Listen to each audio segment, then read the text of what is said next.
Dans les centres de santé publics, les médicaments contraceptifs sont gratuits en Mauritanie. Une réalité rendue possible grâce au partenariat entre le gouvernement et l'UNFPA. Les clients sont sensibilisés lors de leur visite sur les méthodes contraceptives de leur choix.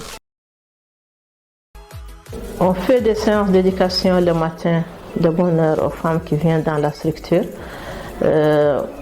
À partir même de la consultation prénatale pour qu'elles sachent qu'il y a la gamme qui est disponible dans la structure et l'utilité d'utiliser la planification familiale. Depuis l'adoption de la loi de santé de la reproduction en 2017 et sa promulgation avec son décret d'application, on a décidé de mettre gratuitement les produits contraceptifs à disposition de la population. On a plusieurs bureaux dans lesquels on offre la planification familiale.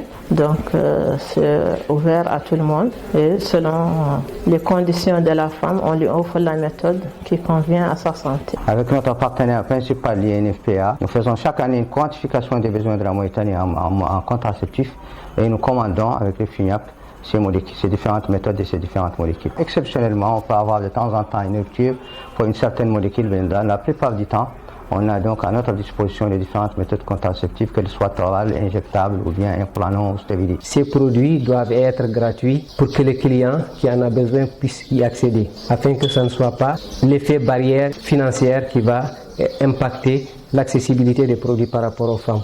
Donc chaque année, l'UNFPA évalue les besoins du pays en produits contraceptifs et médicaments vitaux qui sauvent la vie des femmes et nous agissons sur le plan de procurement afin d'approvisionner le pays en produits contraceptifs en quantité et qualité suffisantes. Tous les produits de la contraception sont gratuits et c'est disponible dans les structures.